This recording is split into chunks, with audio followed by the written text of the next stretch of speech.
ನಿನ್ನೆ ದಿನ ರಾಜ್ಯದ ಮುಖ್ಯಮಂತ್ರಿಗಳು ಸನ್ಮಾನ್ಯ ಸಿದ್ದರಾಮಯ್ಯನವರು ಒಂದು ಬೇಜವಾಬ್ದಾರಿಯ ಹೇಳಿಕೆಯನ್ನು ಮೈಸೂರಿನಲ್ಲಿ ನೀಡಿದ್ದಾರೆ ಹಿಜಾಬ್ ವಿಚಾರದಲ್ಲಿ. ಮತ್ತೆ ರಾಜ್ಯದಲ್ಲಿ ಹಿಜಾಬಿಗೆ ಅವಕಾಶವನ್ನು ಮಾಡಿಕೊಡ್ತೇವೆ ಅಂತ ಹೇಳೋದ್ರ ಮುಖೇನ ಶಿಕ್ಷಣವನ್ನು ಕಲುಷಿತಗೊಳಿಸ್ತಕ್ಕಂಥ ಕೆಲಸಕ್ಕೆ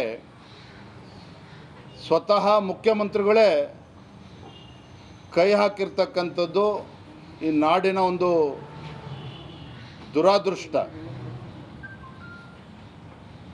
ಯಾರೂ ಕೂಡ ಮುಖ್ಯಮಂತ್ರಿಗಳಿಂದ ಇದನ್ನು ನಿರೀಕ್ಷೆ ಮಾಡಿರಲಿಲ್ಲ. ಬರೇ ವೋಟ್ ಬ್ಯಾಂಕ್ ಬೇಕಾಗಿದೆ.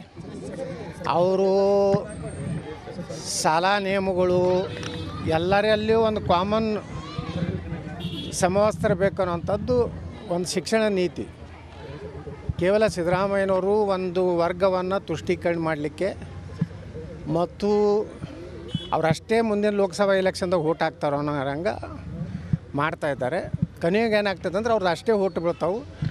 ಸಮಸ್ತ ಈ ದೇಶದಲ್ಲಿರುವಂಥ ನೋಡಿ, ಮೊದಲೇದು ಸಿದ್ದರಾಮಯ್ಯನವರ ತುಷ್ಟೀಕರಣದ ರಾಜಕಾರಣದ ಇದು ಒಂದು ಪರಾಕಾಷ್ಠೆ. ಇದು ಈಗ ನಾನು ಒಂದು ಪ್ರಶ್ನೆ ಕೇಳ್ತೇನೆ, ಸಿದ್ದರಾಮಯ್ಯ ಹಿಜಾಬ್ ಬ್ಯಾನ್ ಎಲ್ಲಾಗಿತ್ತು? ಸಿದ್ದರಾಮಯ್ಯನವರು ತುಷ್ಟೀಕರಣ, ಸಿದ್ದರಾಮಯ್ಯನವರು ಅವರು ಮೂರ್ಖರಲ್ಲ, ಅವರು ತಿಳಿದೇ ಈ ರೀತಿಯ ಸಂಗತಿಯನ್ನು ಮಾಡ್ತಾ ಇದ್ದಾರೆ. ಅವ್ರಿಗೇನೋ ತಿಳುವಳಿಕೆ ಇಲ್ಲ. ಈ ರೀತಿ ಹಿಜಾಬ್ ಬ್ಯಾನ್ ಆಗಿಲ್ಲ. ಹಿಜಾಬ್ ನೀವು ಇಲ್ಲಿ ಹೋಟೆಲಿಗೆ ಬರ್ತೀರಪ್ಪ, ಯಾರೋ ಮುಸಲ್ಮಾನ ತಾಯಂದಿರು, ಅಕ್ಕಂದಿರು, ಸಹೋದರಿಯರು ಇಲ್ಲಿ ಈ ಹೋಟೆಲಿಗೆ ಬರ್ತಾರೆ.